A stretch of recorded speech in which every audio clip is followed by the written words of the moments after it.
Nikhil.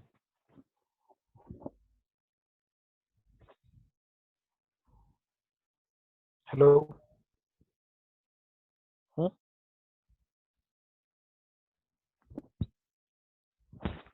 Hello everyone. Good afternoon. Just we revised yesterday's lecture part. Yesterday we learned at the first what is heat exchanger, then working principle of heat exchanger, then applications of heat exchanger, and the last part classification of heat exchanger. Okay. Today we will study selection of heat exchanger. This selection it is based on these 8 points.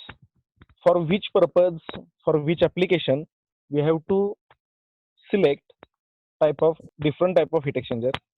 See here, the very first point for the selection is the selection of heat exchanger. It must satisfy the process specification. The process specification means before going to start this selection, I'll told you this selection is based on the two different components, or we can see it is parameter. One it is the rating parameter, and the another is the sizing parameter. It means if you want to install heat exchanger with a fixed capacity, it means with a fixed heat transfer rate. For that purpose, we have to change sizing parameters. It means that is rating is also fixed. In that case, we have to change only size of the heat exchanger. And the another parameter is rating parameter. In that case, when size is fixed, means my area for the installment of heat exchanger is fixed. Then in this case, we have to change specification. Specification means heat transfer rate. In that case, it might be there is a high heat transfer coefficient is to be needed, or if the area is more, then small heat transfer coefficient is also there. Then it can be useful for the heat exchanging processes. Okay. The very first point for the selection is the heat exchanger. It must satisfy the process specification. It means if we want to use this heat exchanger in the chemical industry, then it has to satisfy that process from very first belt to the at the end of the line. Okay. Then the second point is that heat exchanger must continue till the next scheduled shutdown of the plant. It means it doesn't break down in process. It has to last long lasting till our process completed. Okay. Then the third point is that heat exchanger must withstand the service condition of the plant environment. The service conditions means whatever is the ambient conditions of that plant. Considering the ambient conditions of that plant, our heat transfer coefficient or the heat exchanger must satisfy or must withstand that conditions. It means in a European countries, the heat the requirement of heat exchanger is the heat transfer coefficient is very low. But if we consider in India, then the heat transfer coefficient which is required for the heat exchanging process, it must be high. That is the difference in between these two types of conditions or environment. And the fourth point for the selection is that heat exchanger must resist corrosion. Means whatever is the service fluid, or we can say the thermofluid, which we passed through the heat exchanging pipes, that material should not get corroded. It must to resist corrosion. Okay, as per the service fluids and as per the considering environment. Okay. Then the next fifth point, that heat exchanger must resist fouling. Fouling means what? This is another one part like resistance, or we can consider that is a corrosion, rusting. Okay. We will see what is that falling on what is that falling factor in next slide. Okay. Then the sixth point is that heat exchanger must be maintainable. It should it maintainable means it can be clean. It can be clean. It can be repaired or replaced after the some time. Then and then that heat exchanger can be useful for that plant. Or in another case, that heat exchanger must be positioning at a such space so, so that it can be replaced or clean. Okay. Then the seventh point, the heat exchanger must be cost effective. It should be its installation, operating, and maintenance cost. It should be effective. It should not be too much costly. Okay. Then eighth point for the selection is that heat exchanger must satisfy space constraint for dimensions, weight, and configuration. These are the 8 different points which we have to consider when selecting the heat exchanger for respective industry or respective applications. Okay. Then the next point, then selection it is depend then this selection of the heat exchanger it can be dependent upon the types of flow. See here, the very first point is this heat exchanger application for respective flow. If there is a counter flow is there, it means the hot fluid is passing from the one side and the cold fluid is passing from the another side.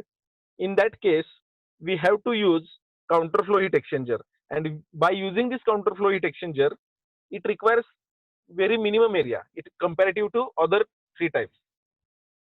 Okay. If we consider 3 types of heat exchanger, counter flow, parallel flow, and mixed flow, within these 3 types, the counter flow heat exchanger required very low area, very low space for the installation, and it is dependent on the area requirement and also flow requirement. Okay. Then if there is a parallel flow, the hot fluid and cold fluid passes from the one side to the another side. It means from the left to the right. For that purpose, the installation of this heat exchanger takes more area. Okay, maximum area. And if the flow is in a perpendicular direction, means in a already we learned in a last lecture cross flow. This cross flow means what? The one fluid is in a one direction and the second fluid is in perpendicular direction or in a transverse direction. In that case, it is required to install cross flow heat exchanger. This cross flow heat exchanger, here is the diagram which we can see the direction of the flow. This red colored arrows shown hot fluid and these blue colored arrows shown cold fluid. The cold fluid is passes in one direction to exchange a heat from the hot fluid, and this red color arrows shows hot fluid. That hot fluid is passes from in one direction. Okay. Then next, overall heat transfer coefficient. I hope you got this point, heat transfer selection. If you have any problem, then ask me. If any one of you have any problem regarding this selection, then ask me within 2 minutes.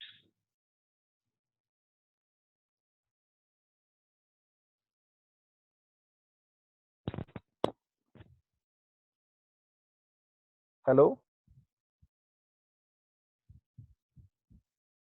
Is any one of you have any problem? Samruddhi?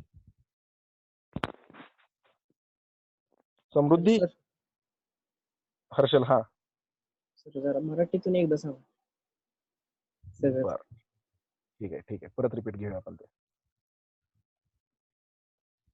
मी आणखी एकदा परत 1-2 मिनिटात मराठीमध्ये repeat करतो. आपल्या चॅप्टरचा 4था point आहे heat exchanger selection. Heat exchanger selection हे 2 गोष्टींवर डिपेंड आहे. त्यातली पहिली गोष्ट आहे एक तर ते सायझिंगवर डिपेंड असेल किंवा सेकंड असेल रेटिंग.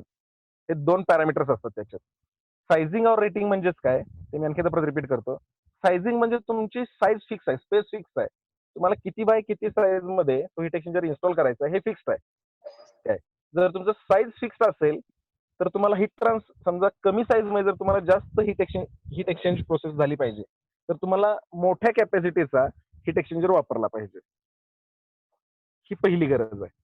आता याच्यापेक्षा दुसरी केस असू शकते की तुम्ही हीट एक्सचेंजिंग प्रोसेस कॅपॅसिटी तुमची फिक्स आहे. तुमच्याकडे ऑलरेडी हीट एक्सचेंजर आहे ज्याची कॅपॅसिटी असेल 2 किलोवॅट पर मीटर स्क्वेअर.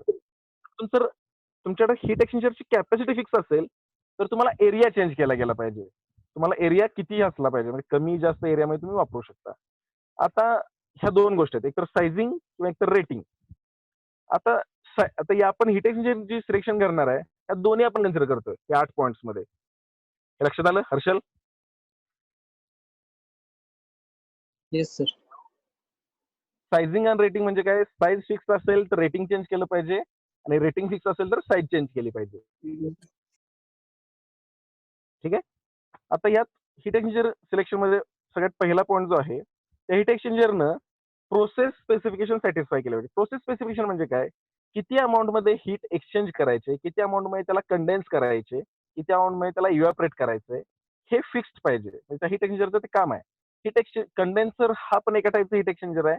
इव्हॅपरेटर हा पण एका टाईपचा हीट एक्सचेंजर आहे. ऑलरेडी आपण थर्मोडायन्स मध्ये कंडेन्सर बॉयलर बघितलेला आहे. बरोबर आहे? हॅलो. हा सर. हा कंडेन्सर हा आहे तो चिलिंगसाठी आपण यूज करतो. चिलिंग म्हणजे हॉट फ्लुइड असेल त्याच्यावर आपण कोल्ड फ्लुइड पास केलं तर त्याच्यातनं हॉट फ्युम्स जे असतील कोल्ड फ्लुइड त्यातनं काढून घेतं. बरोबर आहे? त्याला आपण म्हणतो कंडेन्सर ऑन हिटिंग साइड. बरोबर? त्यालाच वेगळं नाव आहे. आपण हीट एक्सचेंजर पण त्याला बोलू शकतो. आता दुसरा आहे त्याला म्हणतो आपण इव्हॅपरेटर. रेफ्रिजरेशन मध्ये आपण बघितलं इव्हॅपरेटर. बरोबर? तर इव्हॅपरेटर हा पण एका टाईपचा हीट एक्सचेंजरच आहे. आता हा कोणत्या साईडला असतो? तर हा कुलिंग साईडला असतो. कंडेन्सर हिटिंग साईडला, इव्हॅपरेटर कुलिंग साईडला. कुलिंग साईडला हा काय करतो तर आहे त्या हीट मधून आणखी हीट एक्स्ट्रॅक्ट करून घेतो. जेवढी मिनिमम हीट असेल पास होणारी हॉट फ्लुइडची त्यातनं आणखी हीट एक्स्ट्रॅक्ट करून घेतो आणि आणखी त्याला कूल करतो. हे पण एक टाईपचा हीट एक्सचेंजरच आहे. आलं लक्षात? आणि आता कंडेन्सर साईडला जो असेल त्या साईडला मी इव्हॅपरेटर जस्ट कंडेन्सर साईडला बसून चालेल का? इव्हॅपरेटर ज्या स्पेसिफिकेशनचा माझा आहे ज्या लेवलला तो हीट कमी करू शकतो तेच स्पेसिफिकेशन मी कंडेन्सरला बसून चालतील का रे हर्षल? नाही. का नाही चालणार? का नाही चालणार सांग? कंडेन्सरची प्रॉपर्टी वेगळी आहे ना सर कंडेन्सरची. प्रॉपर्टी म्हणजे सांगतो तुम्हाला कंडेन्सर मध्ये काही वेळेला ते कंडेन्सरचं जे टेम्परेचर आहे जे आपण हीट कंडेन्स करतो ते टेम्परेचर आपण 30-40 पर्यंत आणून ठेवू शकतो. आणि 30-40 असेल तर त्याच्यावर आणखी त्याच्यापेक्षा कोल्ड फ्लुइड वापरून ते 10 डिग्री सेल्सिअस पर्यंत आपण ठेवू शकतो. पण लेस दॅन 10 पण जाऊ शकत नाही. बरोबर आहे? कंडेन्सर साईडला 400 डिग्री सेल्सिअस जरी हॉट फ्लुइड असेल तरी ते आपण 10 डिग्री सेल्सिअस पर्यंत आपण त्यातून पास करू शकतो पुढे कंडेन्सर च्या एंड साइड पासून. बरोबर आहे का? इनलेट फ्लुइड 400 डिग्री सेल्सिअस आहे ते आपण कंडेन्स केलं तर ते मिनिमम किती टेम्परेचर पर्यंत येणार आहे? 10 डिग्री सेल्सिअस पर्यंत. बरोबर आहे? मॅक्सिमम अगदी कमीत कमी करायचं झालं हीट कंडेन्स करायचं झालं तरी. आता हेच जर मी इव्हॅपरेटरचे जर स्पेसिफिकेशन मी इकडे यूज केले तर इव्हॅपरेटर माझं काय करतो रे? जे 10 डिग्री सेल्सिअस आहे ना त्याच्यापासून आणखी कमी करण्याचा प्रयत्न करतो मायनस साईडला. त्यामुळे आपल्या रेफ्रिजरेटर मध्ये वॉटर कूल होतं. बरोबर आहे? बरोबर आहे काय? हो सर. त्यामुळं जी रिक्वायरमेंट आहे त्याची जी प्रोसेस त्याची करणं गरजेचं आहे ते कन्सिडरेशन झालं पाहिजे. जर मी इव्हॅपोरेटरचा जर मी इव्हॅपोरेटर ॲज हीट एक्सचेंजर म्हणून मी कंडेन्सर साईडला वापरला तर त्याची कॉस्ट मला जास्त येणार आहे. जर मी कंडेन्सर साईडला इव्हॅपोरेटर यूज केला तर प्रोसेस कॉस्ट जास्त आहे. जर इव्हॅपोरेटर साईडला कंडेन्सर मी यूज केला तर तो त्या प्रमाणात इव्हॅपोरेशन करणारच नाही. खूप कमी प्रमाणात म्हणजे होऊच शकत नाही. 1% पण आपल्याला रिझल्ट मिळणार नाही. तर ही पहिली गरज आहे. म्हणजे आपला पहिला पॉईंट क्लिअर झाला सगळ्यांना. Must satisfy process specification. हो सर. ठीक आहे. Next point must continue till the next schedule shutdown of the plant. बऱ्याच प्लांटमध्ये वीकली मेंटेनन्स असतो, काही प्लांटमध्ये मंथली असतो, काही प्लांटमध्ये ट्राय मंथली असतो. आता ऍक्च्युअली ज्यावेळेला हा समर सीझन आहे, समर सीझन मध्ये कोल्ड्रिंक्सची गरज जास्त आहे. कोल्ड्रिंक्सची ज्यावेळेला गरज जास्त आहे त्यावेळेला आपण वीकली मेंटेनन्स करू शकतो का कोल्ड्रिंक्स प्लांटमध्ये? हॅलो. नाही. नाही. मग या केसमध्ये मला काय करणं गरजेचं आहे, तर माझा समर सीझन मध्ये जो माझा हीट एक्सचेंजर असेल, जो माझा इव्हॅपोरेटर साईडचा जी कॉइल इव्हॅपोरेटर असेल, तो मला किमान मंथली ते ट्राय मंथली विदाउट ब्रेकडाऊन त्यानं प्रोसेस माझी चालू ठेवली पाहिजे. विदाउट ब्रेकडाऊन तो कधी प्रोसेस चालू ठेवू शकेल त्याची तेवढी रिलायबिलिटी पाहिजे त्या हीट एक्सचेंजरची. आणि ती कन्सिडरेशन मला हीट एक्सचेंजर सिलेक्शन करताना क्लिअर पाहिजे. हा सेकंड पॉईंट आहे. समजलं?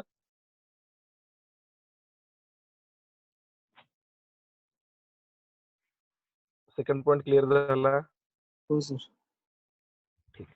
Third point heat exchanger must withstand the service condition of the plant environment. जसं मी तुम्हाला ते पॉईंट एकदा सांगितलं, आपल्या इंडियामध्ये ॲव्हरेज टेम्परेचर आहे 37 डिग्री सेल्सिअस. पण तेच युरोपियन कंट्रीमध्ये तिथलं ॲव्हरेज टेम्परेचर आहे 12 डिग्री सेल्सिअस.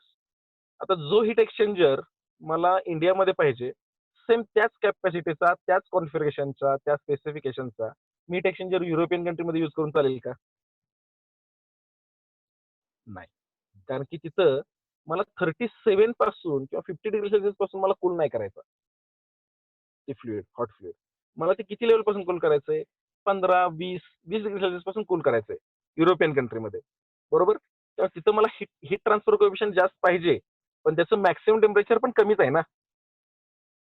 बरोबर आहे? अरे येते का लक्षात? हो सर. तर हा तिसरा पॉईंट आहे.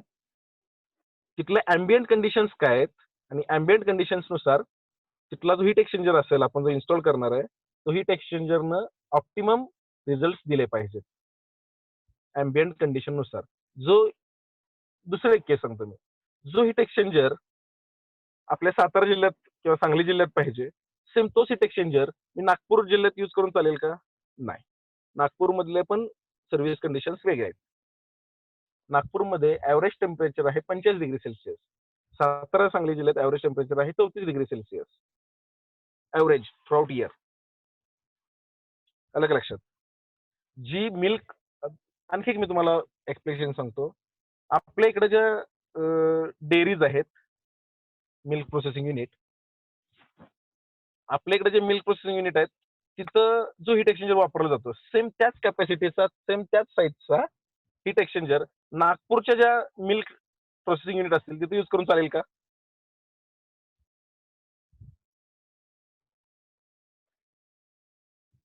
हॅलो. हॅलो. हॅलो. हा सर. हर्षल, हा सर. काय काय सांगितलं मी? नाही चालणार सर. कोणत्या काय केस सांगितल्या? कोणत्या 2 सिटीज सांगितल्या? नागपूर आणि सांगली दुधाच milk processing unit, right? Milk बरोबर आहे की नाही? प्रोसेसर. समजलं तिसरा पॉईंट काय आहे तो? हो. ठीक आहे. चौथा पॉईंट. आता जसं अँबियंट कंडिशन असतील त्यानुसार जे आपण मटेरियल यूज करू, जे मटेरियल आता यात डायरेक्टली आपण स्टेट वाईज किंवा नेशन वाईज आपण नाही करू शकत, पण टोटली इंटरनॅशनल लेवलला जर आपण विचार केला, हीट एक्सचेंजर आपल्याकडं बऱ्यापैकी हॉट कंडिशन्स असतात. पण ज्या ठिकाणी काही ठिकाणी आपण मुंबई कन्सिडर करू. मुंबई आणि सांगली. मुंबईमध्ये आपण म्हणतो की तिथं उष्णता जास्त आहे. बरोबर आहे? आपण त्याला दुसरं नाव म्हणतो काय? की तिथं आर्द्रता जास्त आहे. आर्द्रता. बरोबर आहे?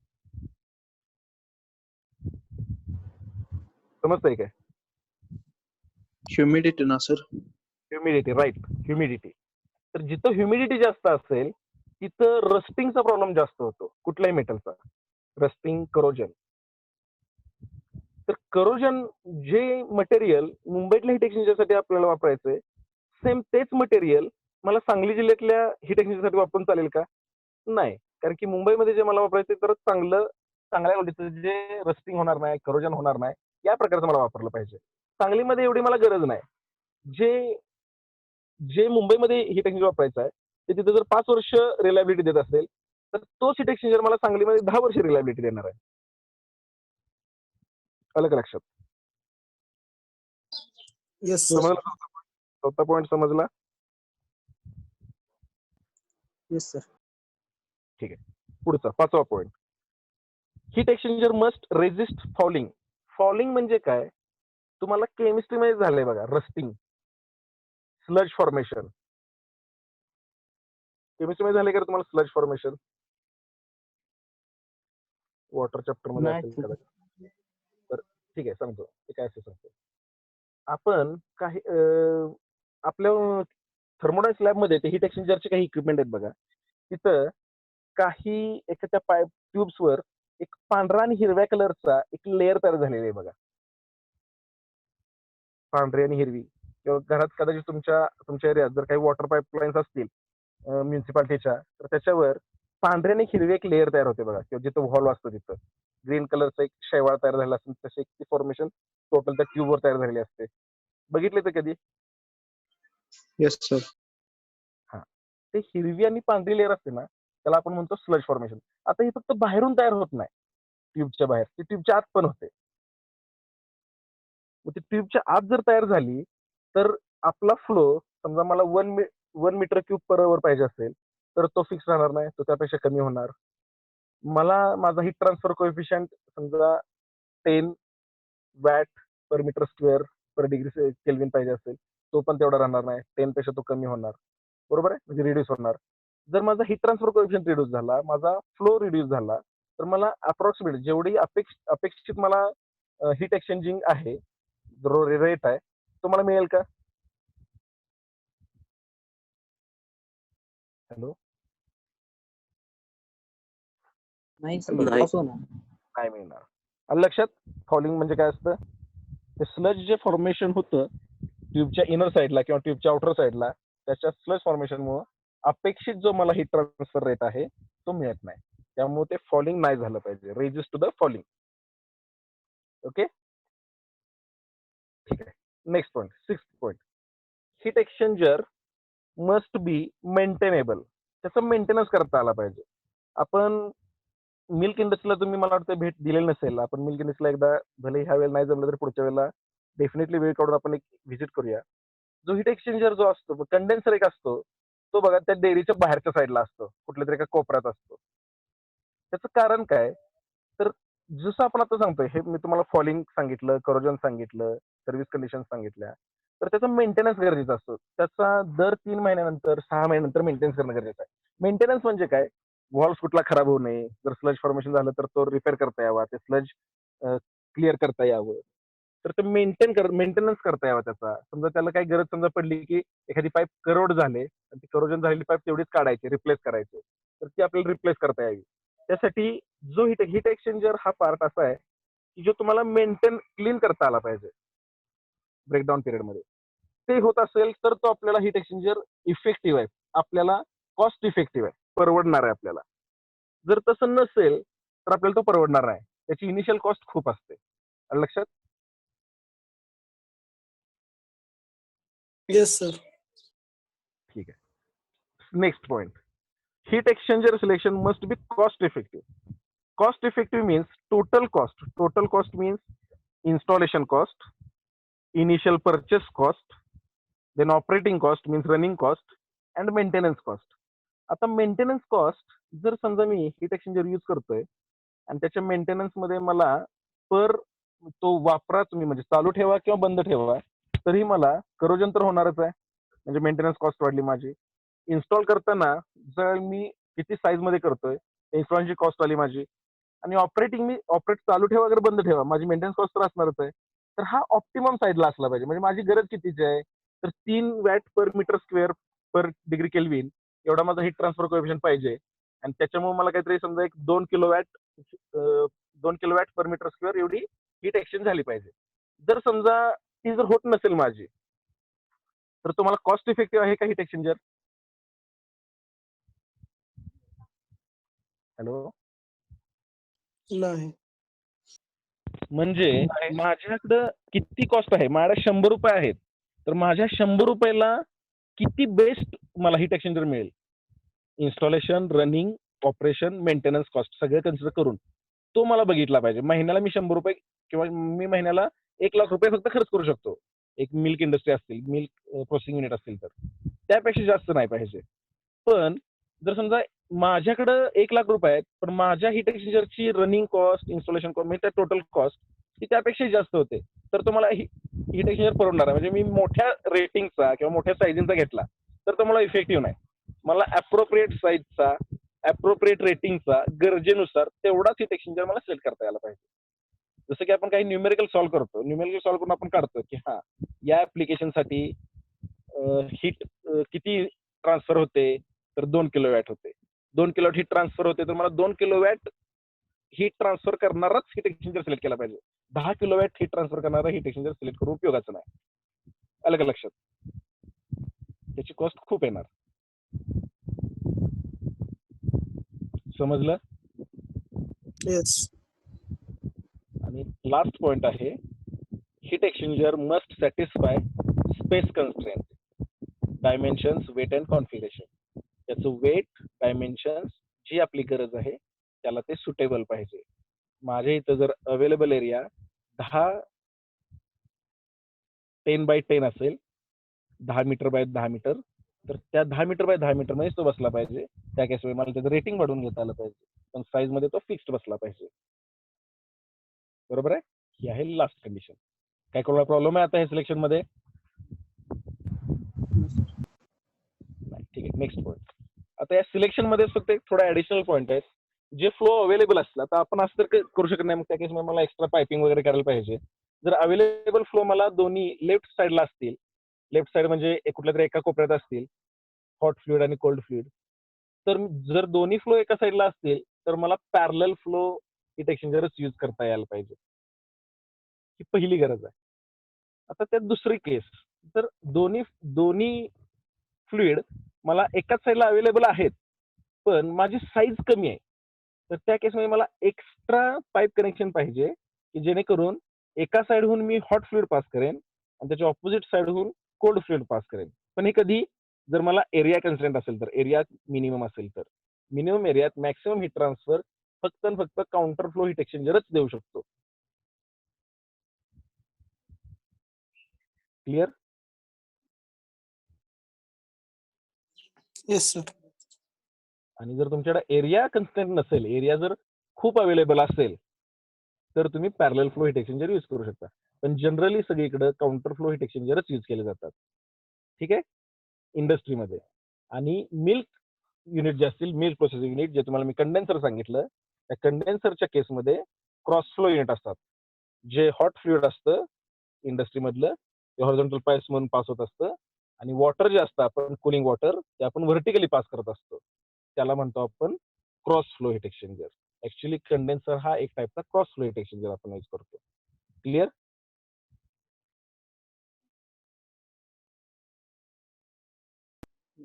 ओके.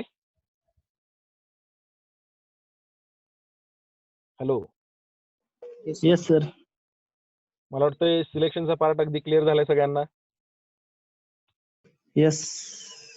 बरं, मला वाटतं आपलं मीटिंग लिमिट टाइम संपायला आलंय, काहीतरी 3-4 मिनिटं राहिले. आपण दुसरी मीटिंग परत लगेच रिजॉईन करूया का रे, हे एंड करून? हा, मीटिंग लगेच रिजॉईन करूया का? कारण की आपले 40 मिनिटं ऑलरेडी झालेत मला वाटतं. हॅलो हॅलो अरे तुमचा रिस्पॉन्स मला आलेला नाही. हॅलो सर परत एक काय झालं? अरे रिस्पॉन्स मला नाही मिळाला अजून. EDC लेक्चर आहे सर. बर बर बर बर ठीक आहे. मग आजच्यासाठी आपण एवढंच घेऊया. तुम्हाला थोड्या EDC चं वेळानंतर लेक्चर आहे सर. बरं आपण 3:30च्या दरम्यान एक थोडं 10 मिनिटाचं घेऊया का? एक फक्त ओव्हरऑल हीट ट्रान्सफर कोएफिशियंट घ्यायचं आपल्याला. ठीक आहे. आपण 3:15ला घेऊया का मग? EDCचं लेक्चर 3ला संपल्यानंतर 3:15 ते 3:30 15 मिनिटं ते 20 मिनिटं लागतील आपल्याला फक्त आता. सर घ्या आत्ताच. नाही ऐका 2 मिनिटं नको. तुम्हाला थोडा मोबाईल गरम झाला असेल. तो ऑफ होण्यासाठी वेळ देतो मी. घ्या तुम्ही 15-20 मिनिटं घ्या. मॅडम लेक्चर 2ला चालू करतील. 2 ते 3 घ्या. आपण 3:30 ते 3:45 घेऊ. 15 मिनिटाचं आहे फक्त नंतर. हां? कारण की कंटेंट पण आपल्याला घ्यायचं आहे. 40 मिनिटात नाही रे होत हे सगळं. ठीक आहे. 3:15ला घेऊया. 3:20ला घेऊया. हॅलो अरे बोला पटकन मीटिंग वेळ संपत आले. आपला अटेंडन्स पण घेतला पाहिजे आता. सर मग आत्ताच घ्या. आत्ताच घेऊया. अरे वेळ संपत आले. 3च मिनिटं राहिलेत आपली. परत सर सर रिजॉईन रिजॉईन करून मग करतील घ्या. सगळे पण आत्ताच घ्या सर नंतर नको. आत्ताच घ्या सर. बरं ठीक आहे ठीक आहे. रिजॉईन केल्यानंतर अटेंडन्स द्या. आता अटेंडन्स देऊ नका. Okay sir. ओके. चालतंय? लगेच डिस्कनेक्ट होऊ नका. 1-2 मिनिटं. हॅलो हा बोला सर. हा सर. हां, बोला सर. लगेच डिस्कनेक्ट होऊ नका. 1-2 मिनिटं. तुमच्या अटेंडन्स तुम्ही सगळ्यांनी आता मला वाटतं टाकली नसेल. पुढच्या लेक्चरच्या वेळेला ज्यावेळेला करेक्ट कराल त्यावेळेला तुमचे अटेंडन्स त्याच्यात टाका. पहिल्यांदा रोल नंबर आणि त्याच्या पुढे तुमचं नाव टाका. ठीक आहे? चालेल सर. चालेल ठीक आहे. करा एंड.